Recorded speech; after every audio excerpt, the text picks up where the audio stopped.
YS Jaganmohan రెడ్డిని ఉద్దేశించి సంచలనమైనటువంటి వ్యాఖ్యలు చేశారు మాజీ ఎమ్మెల్యే గోనె ప్రకాష్.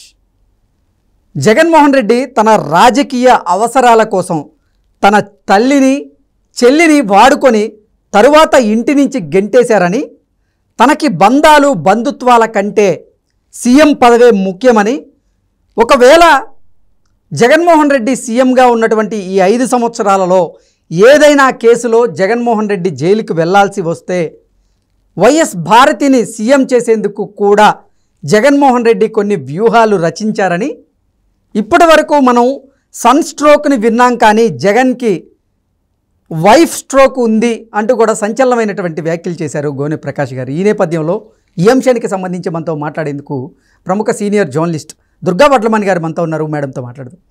దుర్గా గారు నమస్తే అండి. నమస్తే మా. గోనె ప్రకాష్ గారు జగన్మోహన్ రెడ్డి మీద సంచలనమైనటువంటి వ్యాఖ్యలు చేశారు. తన రాజకీయ అవసరాల కోసం తన తల్లిని చెల్లిని వాడుకొని తరువాత ఇంటి నుంచి గెంటేశారని, అసలు తనకి బంధాలు బంధుత్వాల కన్నా సీఎం పదవే ముఖ్యం అంటూ వ్యాఖ్యలు చేస్తూనే, ఒకవేళ ఏదైనా కేసులో జగన్మోహన్ రెడ్డి ఈ 5 ఏళ్లలో జైలుకి వెళ్లాల్సి వచ్చినా తన భార్యను సీఎంగా చేసే వ్యూహం కూడా రచించాడు జగన్మోహన్ రెడ్డి. మనం ఇప్పటి వరకు సన్ స్ట్రోక్ను చూసాం కానీ జగన్మోహన్ రెడ్డికి భార్య స్ట్రోక్ ఉంది అంటూ కూడా సంచలనమైనటువంటి వ్యాఖ్యలు చేశారు. మేడం, ఏంటి ఈ వ్యాఖ్యల్ని మనం ఎలా చూడొచ్చు? ఈ వ్యాఖ్యల మీద మీ విశ్లేషణ ఏంటంటే ఏం చెప్తారు? గోనె ప్రకాష్ రావు గారు ఏం మాట్లాడినా చాలా సరిగ్గా మాట్లాడతారండి. అంటే ఖచ్చితంగా ఉంటాడు ఆయన. ఆయన చెప్పిన దాంట్లో వాస్తవాలే మనం ఎక్కువ ఉంటాయని భావించవచ్చు. గతంలో కూడా అంతే. ఆయన ఏ వ్యాఖ్యానాలు చేసినా కూడా అది ఎవరిని అంటే కించపరచాలని కానీ లేకపోతే ఏదో కల్పితాలు కానీ ఉండవు మనకి. ఆయన మాట్లాడారంటే ఇప్పుడు ఇందులో కూడా వాస్తవాలు ఉన్నాయని మనం గ్రహించవచ్చు. ముఖ్యంగా ఇప్పుడు ఆయన మాట్లాడింది ఏంటంటే, ఎక్కడైనా మన సన్ స్ట్రోక్ చూస్తాం. అంటే ఏ తండ్రికైనా కొడుకుల వల్ల, ఇప్పుడు రాజశేఖర రెడ్డికైనా మరొకరికైనా గతంలో కొడుకుల వల్ల వాళ్ళు ఇబ్బందులు పడ్డాలు, దానివల్ల వాళ్ళు కొడుకులను పైకి తీసుకురావటానికి కొడుకుల వల్ల ఇబ్బంది పడవచ్చు, పడ్డారు కూడా, అదొక రకంగా తీసుకోవచ్చు. ఇంకొక రకంగా సన్ స్ట్రోక్ అంటే ఎండవేడి, ఎండ తాపం, అదొకటి తీసుకోవచ్చు. కానీ మనం ఇక్కడ సన్ స్ట్రోక్ అంటే మనం కొడుకుతో పడే ఇబ్బందులుగా తీసుకోవచ్చు. ఎందుకంటే ఆల్రెడీ వైఎస్ రాజశేఖర రెడ్డి కొడుకుతో ఇబ్బందులు పడ్డాడు ఆయన కదా, ఆ రకంగా మనం అన్వయించుకోవచ్చు. ఇంకొకటి, ఇప్పుడు ఆయన ఒకవేళ ఈ 5 ఏళ్లలో జైలుకి వెళ్ళి ఉంటే, గతం గురించి చెప్పాడు ఆయన. ఆయన వైఎస్ భారతీరెడ్డిని ముఖ్యమంత్రిని చేసి ఉండేవారు, అందుకు వ్యూహాలు రచించుకున్నారు అనేది ఆయన ఒక మాట చెప్పారు. అది అందులో వాస్తవం 100% ఉంది. ఇప్పుడు ఒకవేళ వైఎస్ జగన్మోహన్ రెడ్డి మళ్ళా ఇప్పుడు మన జైలుకి వెళ్లాల్సి వచ్చుంటే, అంటే గతంలో జైలుకి వెళ్ళినప్పుడు ఆయనకి ఈ సమస్య రాలేదు. ఈ 19 నుంచి 24 లోపు ఒకవేళ ఆయన వెళ్ళి ఉంటే, అది జరగలేదనుకోండి, దానికి చాలా రీజన్స్ ఉన్నాయి, మనం ఇప్పుడు అది మనకు అనవసరం. కానీ అప్పుడు డెఫినెట్గా నెక్స్ట్ ఛాన్సు వైఎస్ భారతీరెడ్డి. తల్లి విజయమ్మకు కూడా ఆయన ఇవ్వడు, ఎందుకంటే విజయమ్మను కూడా ఇప్పుడు బయటికి పంపించాడు ఆయన. అందుకని డెఫినెట్గా ఆవిడకే ఆ ఛాన్స్ వచ్చి ఉండేది. అయితే మనం వివేకం సినిమాలో చాలా క్లియర్గా చూసాం. మనం ఈయన చెప్పిన మాటలకి దగ్గరగా సినిమా ఉంది, అందుకోసం అన్వయించుకుంటున్నాం మనం. ఏంటంటే, మీరు వైఎస్ భారతీరెడ్డిది మీరు అందులో ఆ క్యారెక్టర్ చూసారంటే, జగన్మోహన్ రెడ్డి ఫస్ట్ నుంచి మధ్య వరకు కూడా ఎక్కడ ఏది అంటే ఫేస్లో మనం చూసినప్పుడు అతను ఎటు ఉండడు, అతను ఒక మెచ్యూర్డ్గానే బిహేవ్ చేస్తాడు, అంటే ఎటు సైడ్స్ తీసుకోడు. కానీ from the beginning to end మీకు భారతీరెడ్డి ఒక సాఫ్ట్ విలన్ లాగా ఉంటుంది ఆవిడ.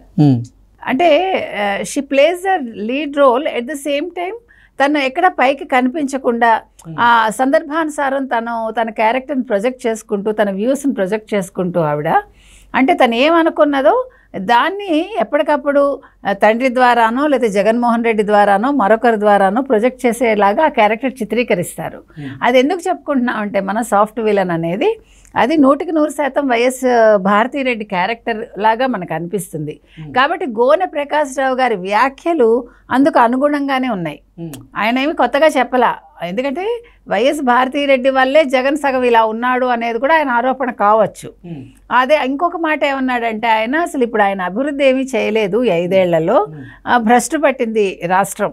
అంతేకాకుండా యువతకు ఆయన ఏమీ ఒక్క పథకం కూడా ఆయన అంటే యువతకి సంబంధించి ఎటువంటి ఇది ఆయన చేయలేదు.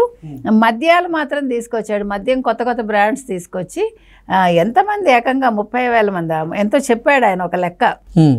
ఇంతమంది చనిపోయారు ఈ మద్యం వల్ల, ఇటువంటి అంటే నాసిరకం మద్యం తీసుకొచ్చి అంటే మద్యం ప్రదేశ్ చేసేసాడు అన్నది ఆయన ఆరోపణ. ఆంధ్రప్రదేశ్ని మధ్యాంధ్రప్రదేశ్గా చేశారంటారు. అదే ఆయన చెప్తున్నారు.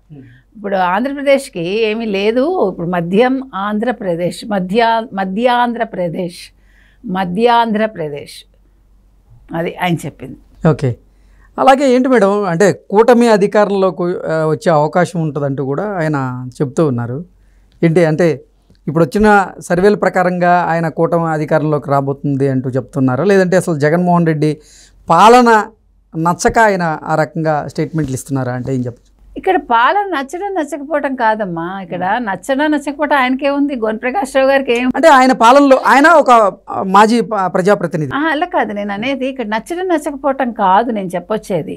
ఇప్పుడు గోని ప్రకాష్ రావు గారికి ఆయన వాస్తవాలు చూస్తాడు కాబట్టి ఆయన అక్కడ ఏంటి వాస్తవ పరిస్థితులు చూశాక ఒక పరిస్థితిని బేరీజ్ వేసుకుని ప్రజలు ఎటువైపు ఉన్నారు అది ఆయన చెప్పేది. దాని ప్రకారం తప్పకుండా కూటమి గెలుస్తుంది, బికాజ్ ఈ 5 ఏళ్లలో జగన్ చేసింది ఏమీ లేదు, అదే ఆయన చెప్పొచ్చే మాట. దానివల్ల ప్రజల్లో ఒక వ్యతిరేకత ఉంది ఆయన మీద. ఆ వ్యతిరేకత కూటమికి అనుకూలంగా మారుతుంది. కూటమికి 125 నుంచి 145, 120 నుంచి 145 ఎన్నో సీట్లు వస్తాయని చెప్పారు. మనందరి అంచనాలు ఇంచుమించు అలాగే ఉన్నాయి. కాకపోతే ఏంటంటే మనం ఇప్పుడు ఫ్లూయిడ్ స్టేట్లో ఉందని we are not able to give the exact figure. మనకి ఇంకొక 15-20 రోజులు పడుతుంది. కానీ ఆయన ముందుగానే ఆయన అంచనాలు చెప్పేస్తున్నారు. ఆయన డెఫినెట్గా ఖచ్చితంగా ఇన్ని వస్తాయి ఈ కూటమికి, నెక్స్ట్ ఈ కూటమే అక్కడ ప్రభుత్వాన్ని ఏర్పరుస్తుంది, చంద్రబాబు నాయుడే సీఎం అవుతారు అని ఆయన ఖచ్చితంగా చెప్పారు అక్కడ. ఓకే, వైఎస్ రాజశేఖర రెడ్డి గారికి గోనె ప్రకాష్ గారు అత్యంత సన్నిహితంగా ఉండేవారు. కానీ వైఎస్ రాజశేఖర రెడ్డి కుమారుడి మీద మాత్రం విమర్శలు చేస్తూ ఉన్నారు. ఏంటి మేడం కారణం ఏంటి? అంటే నిజంగా అక్కడ అరాచకాలు అన్యాయాలు పెళ్ళుపుక్కుతున్నాయి అన్న భావంతోనే ఆయన అలా వ్యాఖ్యలు చేసి ఉండొచ్చా అంటే ఏం చెప్తారు? ఏమంటే ఇప్పుడు తండ్రి ఫ్రెండ్ అండి, కరెక్టే. రాజశేఖర రెడ్డి గారు ఆయనకి స్నేహితుడు, అందులో తప్పు లేదు. స్నేహం వేరు, వాస్తవాలు వేరు. స్నేహం వేరు, రాజకీయం వేరు. స్నేహితుడు కాబట్టి రాజశేఖర రెడ్డి నాకు స్నేహితుడు కాబట్టి రాజశేఖర రెడ్డి కొడుకు తప్పు చేస్తే నేను ఒప్పుకుంటానని అందుగా ఆయన అనాల్సిన పని కూడా లేదు. ఇది కొడుకుది రాజకీయం చెప్తున్నాడు ఆయన, అంటే కొడుకు వ్యక్తిగతంగా ఆయన మాట్లాడలా. రాష్ట్ర పరిస్థితులు, ఆంధ్రప్రదేశ్ రాష్ట్రంలో ఉండే పరిస్థితులు, రాజకీయాలు ఎలా ఉన్నాయి ఆ విశ్లేషణ వరకు చేశారు ఆయన. కాబట్టి ఆయన ఎంత దగ్గరగా చూసుంటారు. ఇప్పుడు రాజశేఖర రెడ్డి స్నేహితుడు అయినప్పుడు ఈ వైఎస్ జగన్మోహన్ రెడ్డిని కూడా ఆయన దగ్గరగా చూశారు కదా చిన్నప్పటి నుంచి. అంటే ఆయన వ్యాఖ్యల ప్రకారంగా జగన్మోహన్ రెడ్డి తన తల్లిని రాజకీయ పరిణామాల కోసం, రాజకీయ పరిస్థితుల కోసం వాడుకొని ఇంటి నుంచి గెంటేశారా అంటే ఏం చెప్తారు?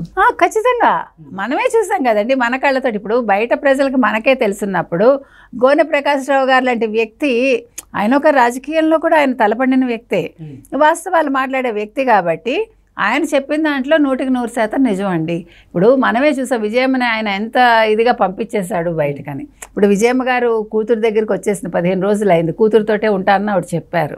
కొడుకును వద్దనుకుని మళ్ళా వెళ్ళి ఆవిడ కొడుకుతో ఉన్న సందర్భం కూడా ఉంది, లాస్ట్ మంత్ మనం చూసాం. సో ఇప్పుడు ఆవిడ ఖచ్చితంగా ఒక నిర్ణయానికి వచ్చారంటే ఆవిడకి అర్థమైంది పరిస్థితి, ఇంకా కొడుకు రాడు అని ఆవిడ కూడా అర్థమైనట్టే కదా. అదే గోన్ ప్రకాష్ రావు గారు చెప్పారు. తల్లినే బయటికి పంపించిన వ్యక్తి ఏమండి, తల్లిని మించిన దైవం లేదంటారు. తల్లి తర్వాత మనకి తోబుట్టువులు, ఇటు తోబుట్టువులకి అన్యాయం చేశాడు, అటు కన్న తల్లికి అన్యాయం చేశాడు. అటువంటి వ్యక్తి మరి ఈ రాష్ట్రాన్ని ఇంకా పాలించాల్సిన అవసరం లేదు అనేది గోన్ ప్రకాష్ రావు గారి ఉద్దేశం.